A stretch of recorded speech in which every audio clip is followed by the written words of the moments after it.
been to Yuma for a period longer than a hamburger at a gas stop? Oh, thank you. Then you guys know something about it. That's why I'm living there. I have a few defensive mechanisms here for you. You just take a couple of them for those of you that might travel down to Yuma and need a little assistance of one sort or another.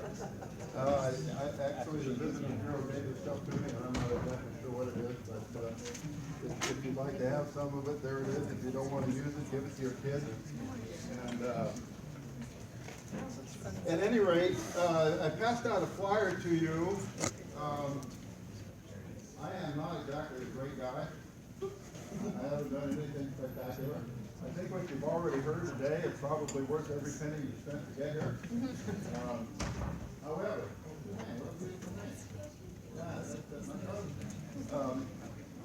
but at any rate, I think that what I tried to do in Yuma was kind of connected to the rest of the state of Arizona. You know, you guys up here in Maricopa County and Tucson and everything, you guys are doing fabulous.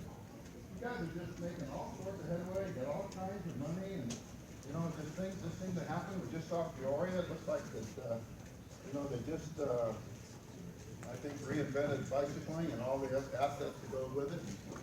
And excuse me. Here I am down in Yuma, Arizona, and you know, we got some bike lanes. You can put a couple of those things up there, Ed, if you'd like. Ready to play? Yeah. I'll be in the way there, won't I? I used to be a school teacher, so now I'm a has-been, and now it's time for me to make a presentation and get out of the way of the video.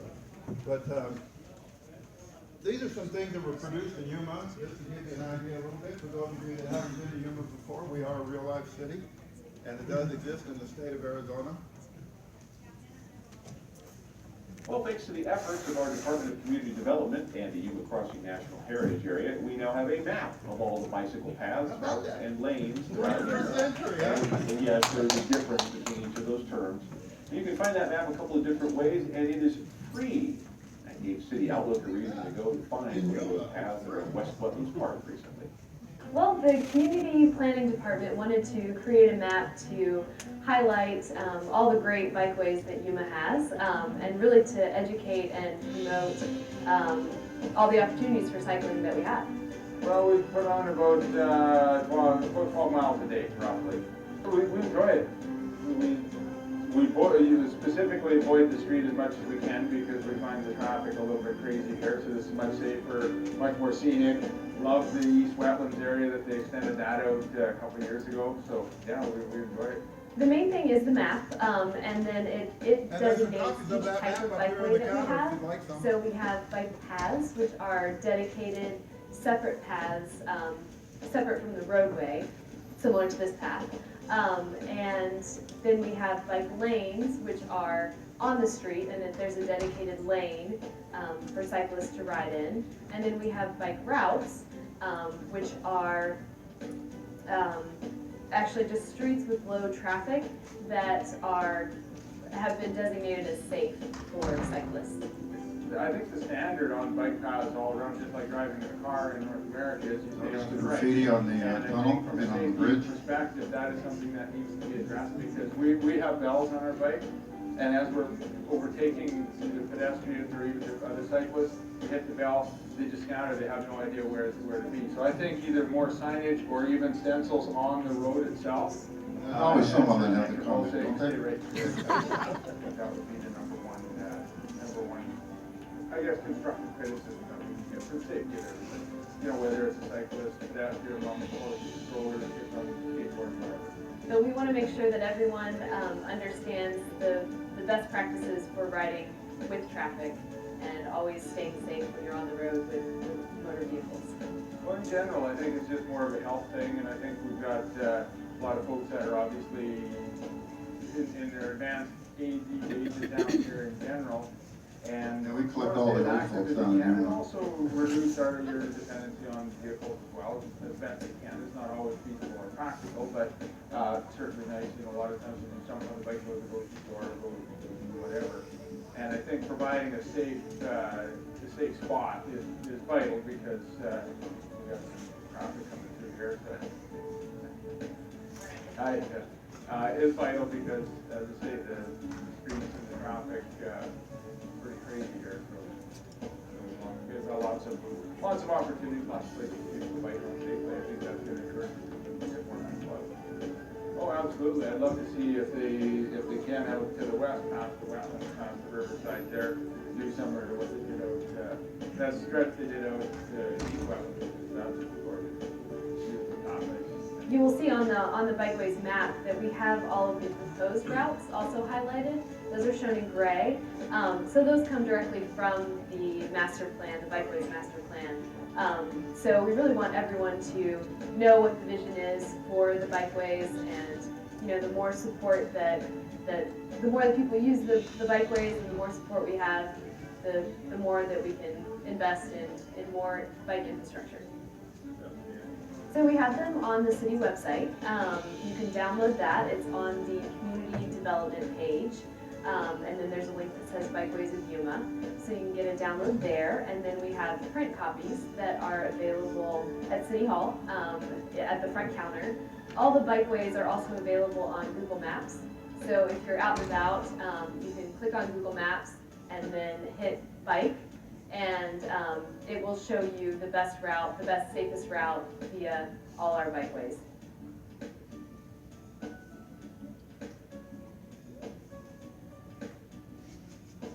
So there you have it. Isn't that a fabulous story?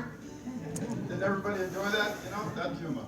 I mean, the bike lanes that we have down there, the bike paths are pretty good, and they are lighted at night, and they do work out pretty well for that kind of security and what have you. Part of what caused me to be here today is that I kind of took the bicycling issue in Yuma to heart. I'm retired, I'm 73, and I am not a passionate bicyclist. Well, that may be a mortal sin, huh? But I don't know. But I am passionate about bicycling. And I believe that bicycling has so much to do with the whole lifestyle and the well-being of the human race, and that's why we see bicycling almost everywhere. You go to some of the old countries all over Europe, what do you find? You go even to Asia, even in Vietnam when I was there. Bicycling is everywhere. In the United States, it's working, it's coming, it's happening, and we're really making something great out of it, and it's going to happen in Yuma, Arizona also. I have a map back there that shows a bike ride we have coming up, 100 kilometers. And I did 100 kilometers because it was a thing lined up with the century of our city.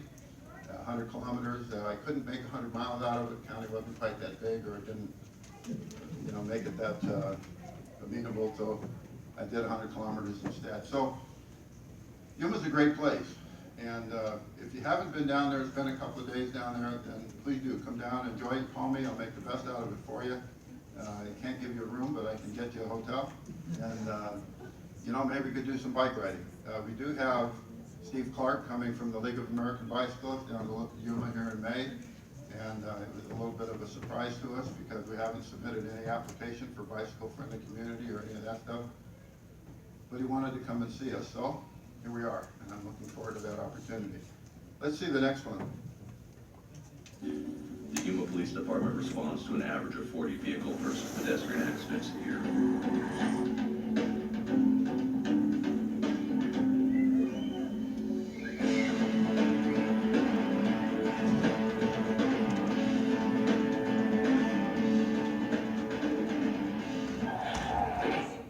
That's 40 too many. Drive aware, ride with care. Now this was a PSA that we've had on and off on our television channels pretty frequently. As we all know, and I'm as much as probably as the rest of you have been involved in a bicycle accident, and the bicycle doesn't win. So there's always a hurt someplace. And so this has been helpful in terms of bicycle safety. One of the issues that we have, of course, by proximity to Mexico.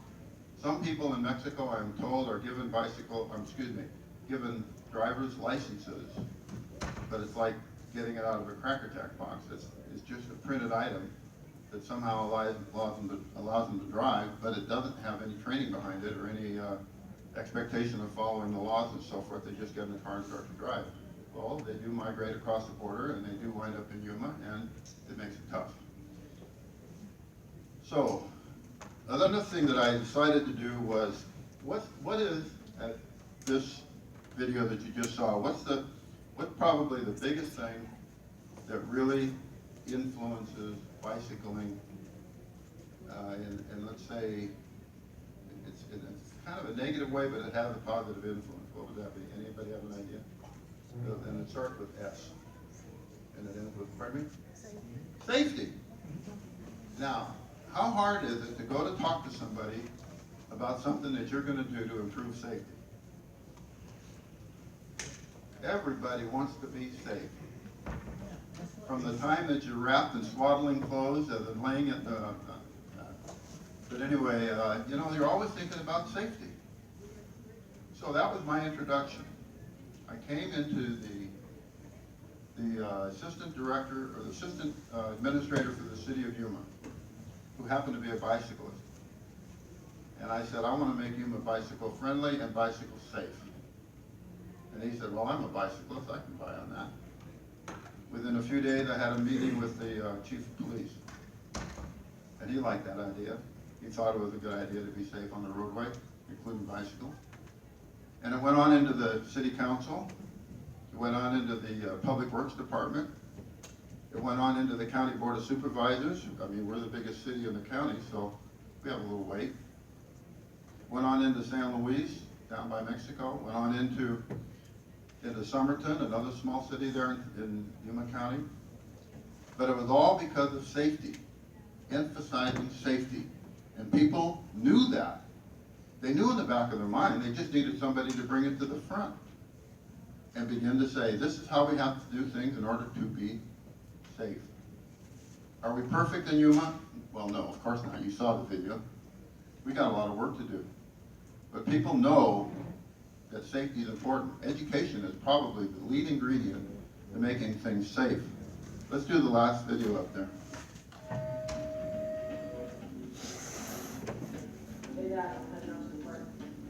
Okay, have fun.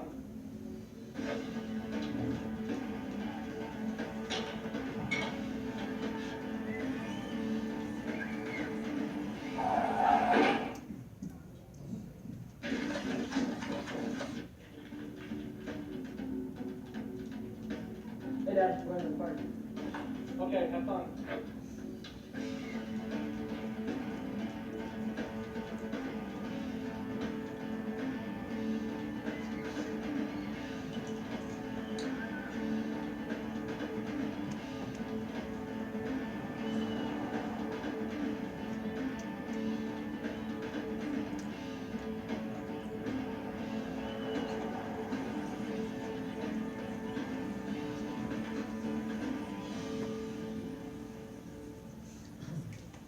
So, safety is a big deal, and it's an entree to get into almost any department you want to go to. We have heard some fabulous presentations today, haven't we? It was really, really good stuff, you know, good connectivity. Now, my challenge to each of you, you're part and parcel of the advocacy group that makes bicycling in Arizona work. I challenge each of you, in some degree, whatever size it is or fits into your schedule, when you get back to your residence or your location or whatever, do something positive about bicycling.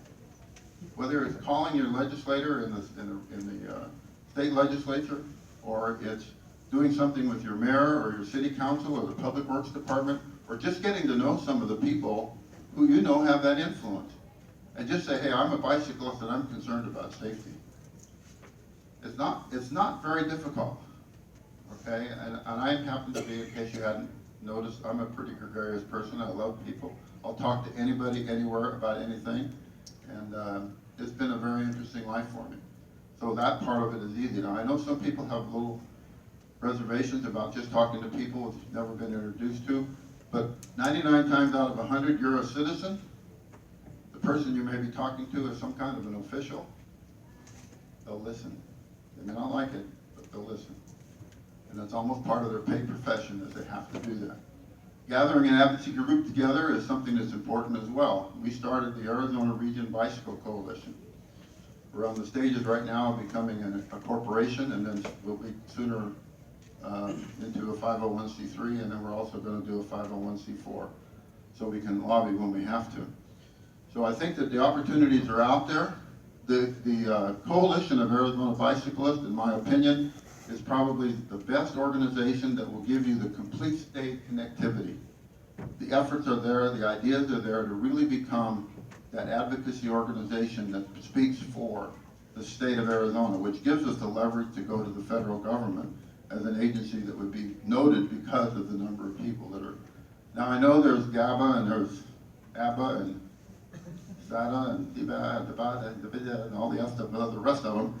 Excuse me for being a little jovial about that part, but you know, I think it's important to know that yes, bicycling organizations like to ride. Golly, do they ever? And yet, when it comes to advocacy, it's tough.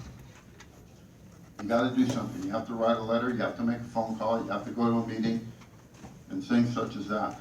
But without that information, without that time, without that involvement, things aren't going to happen. The paper that I passed out to you was my, for those of you that were able to get it, was my monthly activities. It was for the month of March. I have a meeting almost every day of one kind or another. And the problem that I run into is I'm working with ADOT on one side, I'm working with the County Board of Supervisors on another side with a different area of interest. I'm working with the City Council of Yuma on another thing. I'm working with Public Works on another project. I'm working with San Luis on something else. I'm working with the hospital on a healthy environment. And it goes on and on and on. And it's so spread out in so many different ways. I should have 5 people working with me. But I don't yet, but they will come. When you're a paid employee and you have one area of job to work on, it's a lot easier. I think I understand more what the problems are of a CEO and why sometimes their bonuses are big as they are. There's a lot of work out there, a lot of decisions that have to be made, a lot of direction that needs to be applied. I want to encourage you, to the very best of my ability, to get up and do it. Make it happen. Just do it. Where did we hear that before? It's true, and you can, you know? And if you need help, just call me. And Bob B knows how to get a hold of me. Thank you for your time.